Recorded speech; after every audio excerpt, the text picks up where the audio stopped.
Welcome dear student. Computer graphics की visible surface detection की last video आज हम लोग कवर कर रहे हैं, मतलब last topic, and the topic is area subdivision method. Student, इसके पहले की वीडियो में हम इसी का विजिबल सरफेस डिटेक्शन का डेप्थ बफर एल्गोरिथम और स्कैन लाइन एल्गोरिथम दोनों ही कवर कर चुके हैं। और स्टूडेंट, आपने देखा था कि जेड बफर भी और स्कैन लाइन भी दोनों ही इमेज स्पेस अप्रोच के ऊपर काम करते थे, बट हमारा एरिया सब डिविजन मेथड या फिर कहें कि वार्नोक एल्गोरिथम, वार्नोक वो साइंटिस्ट थे जिन्होंने इस एल्गोरिथम को बनाया था। ये algorithm image space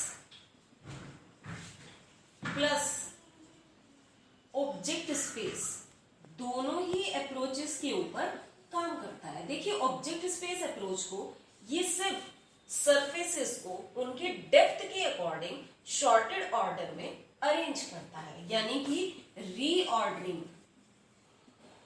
of surfaces according to depth. सिर्फ इस काम के लिए ये ऑब्जेक्ट स्पेस अप्रोच को यूज करता है। दूसरी बात स्टूडेंट, ये एरिया कोहेरेंस प्रॉपर्टी को यूज करता है। और एरिया कोहेरेंस प्रॉपर्टी को क्यों यूज करता है? ये अगर हमें कैलकुलेशंस को रिड्यूस करना है उसके लिए हम लोग एरिया कोहेरेंस प्रॉपर्टी को यूज करते हैं। दूसरी बात, इंपॉर्टेंट बात, कि this algorithm is based on the approach of what? Divide and conquer. तो स्टूडेंट, ये डिवाइड एंड कॉन्क्यूर अप्रोच के ऊपर काम करता है। अब बात कर लेते हैं अजम्पशन की कि एल्गोरिथम के लिए हमारी बेसिक अजम्पशन क्या है। देखिए, सबसे पहली अजम्पशन वही है कि प्लेन ऑफ प्रोजेक्शन आपका z इक्वल टू 0 प्लेन होना चाहिए। दूसरी अजम्पशन जो कि हमने किसमें, जेड बफर में भी कंसीडर करी थी, क्या? ऑर्थोग्राफिक पैरेलल प्रोजेक्शन होना चाहिए। अब इसके बाद जब हमने स्कैन लाइन कवर किया था ना, तो हमने दो और अजम्पशन ली थी। वो क्या थी कि डायरेक्शन ऑफ प्रोजेक्शन हमारी d इक्वल टू 0 0 1 होनी चाहिए। That is this is x direction, y direction and this is what? z direction. एक और इंपॉर्टेंट बात हमने वहां कंसीडर करी थी कि object are made up of polygon faces. तो ये दो अजम्पशन हमने और ऐड कर ली थी जब हमने बात करी थी स्कैन लाइन एल्गोरिथम की। स्टूडेंट, अब एरिया सब डिवीजन के अकॉर्डिंग एक थर्ड और वेरी इंपॉर्टेंट अजम्पशन हम लोग ऐड करने जा रहे हैं। और वो अजम्पशन हमारी क्या है कि एरिया जो है हमारा वो कैसा होना चाहिए? विविंग एरिया के बारे में हमने बात करी, should be square. Yes student, तो सबसे इंपॉर्टेंट अजम्पशन कि हमारा जो विविंग एरिया है शुड बी स्क्वायर। देखिए, विविंग एरिया को मैंने स्क्वायर माना है और मैंने क्या माना है कि ये मेरा इनिशियल एरिया है।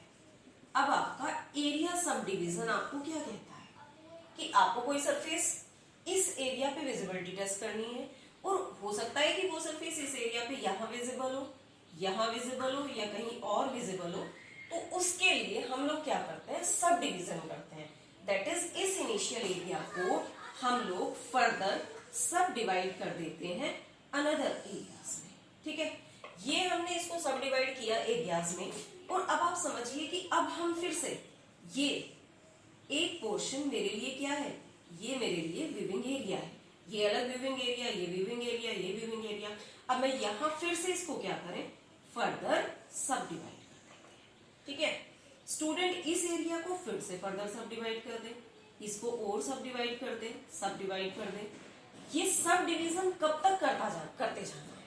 ये तब तक करते जाना है कि या तो मैं आपको भी कुछ केसेस बताने वाली हूँ, उनमें से कोई एक केस हमें मिल जाए, या फिर तब तक करते जाना है जब तक हमें सिंगल इंडिविजुअल पिक्सल पोजीशन नहीं मिल जाती। मेरी बात ध्यान से सुनिएगा, मैं आपको कुछ स्पेशल केसेस बताने वाली हूँ, या तो वो केसेस मिल जाते हैं या तो फिर अनटिल एंड अनलेस कब तक करते जाना है? जब तक आपको एक सिंगल पिक्सल पोजीशन नहीं मिल जाती। अब वो 4 केसेस हम लोग समझते हैं कि क्या हो सकते हैं। देखिए, केस नंबर 1, केस नंबर 1 हमें क्या कहता है? Surrounding polygon. दैट इज, ये मेरा स्क्वायर एरिया और ये इस स्क्वायर एरिया के बाहर मेरा पॉलीगन।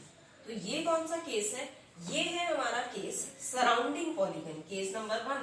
दैट इज, मेरा पूरा विविंग एरिया कहाँ कवर हो जाता है? पूरा पॉलीगन के अंदर कवर हो जाता है। केस नंबर 2 की बात करते हैं स्टूडेंट। केस नंबर 2 कहता है इंटरसेक्टिंग। इंटरसेक्टिंग मतलब आप ये समझिए कि ये आपका वीविंग एरिया और ये कोई सरफेस, लेट अस से कि कोई भी सरफेस, और ये इस एरिया, इस वीविंग एरिया के कुछ पोर्शन को इंटरसेक्ट कर देती है। ठीक है स्टूडेंट। थर्ड हम लोग कंसीडर करें डिसजॉइंट। डिसजॉइंट मतलब मेरा वीविंग एरिया बिल्कुल सेपरेट रह जाए और जिस सरफेस का विजिबिलिटी टेस्ट करना है वो सरफेस हमारी सेपरेट रह जाए। और हम लोग कंसीडर कर लेते हैं हमारा फोर्थ केस।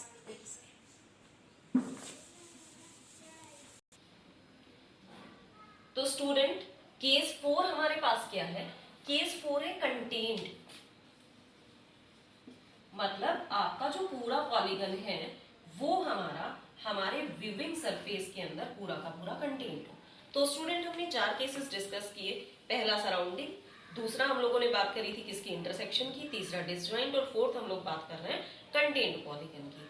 अब इन चारों केसेस के अकॉर्डिंग हमें क्या करना है? विजिबिलिटी टेस्ट परफॉर्म करना है। कैसे परफॉर्म करें विजिबिलिटी टेस्ट? देखिए पहला केस है कि हमारा क्या था? डिसजॉइंट मिल जाए, मतलब पॉलीगन और एरिया दोनों एक दूसरे से डिसजॉइंट है। तो ऐसे केस में स्टूडेंट हमारा पॉलीगन सरफेस के ऊपर तो नजर नहीं आएगा। तो ऐसे केस में हम क्या करेंगे? बैकग्राउंड कलर, यानी कि फिल विद बैकग्राउंड कलर। किस केस में? डिसजॉइंट के केस में, ध्यान से समझिएगा। दूसरा केस है इंटरसेक्शन, दैट इज ये हमारा सपोज करिए कि विविंग सरफेस या ये हमारा पॉलीगन फेस, और इतना एरिया हमारा कैसा होने वाला है? इतना एरिया हमारा इंटरसेक्शन वाला होने वाला है। तो ऐसे केस में आप क्या करेंगे? देखिए पहले तो हम लोग किससे कवर करेंगे? बैकग्राउंड कलर से, और उसके बाद स्कैन कन्वर्ट करेंगे, यानी कि स्कैन लाइन को स्कैन कन्वर्ट, और फिर ये वाली पॉलीगन फेस है आपकी, इसका कलर ऑफ पॉलीगन फेस, जो पॉलीगन फेस का कवर होगा उससे करेंगे। यानी कि 2 स्टेप की बात हो जाएगी। पहले बैकग्राउंड कलर कर देंगे, फिर स्कैन कन्वर्ट करके कौन सा? पॉलीगन सरफेस का कवर करेंगे। तीसरी बात है सराउंडिंग, दैट इज हमारा पूरा एरिया कवर हो जाए किसी पॉलीगन फेस से। तो ऑब्वियस सी बात है कि इस एरिया में हम लोग किसके कलर को करने वाले हैं? सराउंडिंग के कलर को करने वाले हैं। और अगर मैंने अज्यूम कर लिया कि ये सिंगल ही पॉलीगन था मेरे पास। अच्छा स्टूडेंट, ये बात तो हुई कि डिसजॉइंट, इंटरसेक्शन और सराउंडिंग। अब हम एक ऐसी सिचुएशन, ऐसा सिनेरियो इमेजिन करें कि हमारे पास कुछ ऐसी बात है कि ये हमारा व्यू प्लेन और यहाँ पर ये कंटेन्ड भी है, ये हमारा कोई इंटरसेक्टिंग एरिया भी है, और होपफुली कि यहाँ पर हमारा शायद कोई इंटरसेक्टिंग भी है। तो अब ऐसे केस में इनमें से कौन विजिबल होगा और कौन विजिबल नहीं होगा? यही आपका एरिया सब डिविजन काम करेगा। देखिए वो क्या करता है? एरिया को डिवाइड करेगा। अब इस डिवीजन के अकॉर्डिंग यहाँ कौन? इंटरसेक्टिंग पॉलीगन ये नजर आएगा। फिर इस एरिया के अकॉर्डिंग जो पॉलीगन यहाँ नजर आएगा उसके कलर को यूज करेगा। फर्दर उसके लिए ये एक अलग एरिया है, ये एक अलग एरिया है, इन सब के अकॉर्डिंग वो क्या करेगा?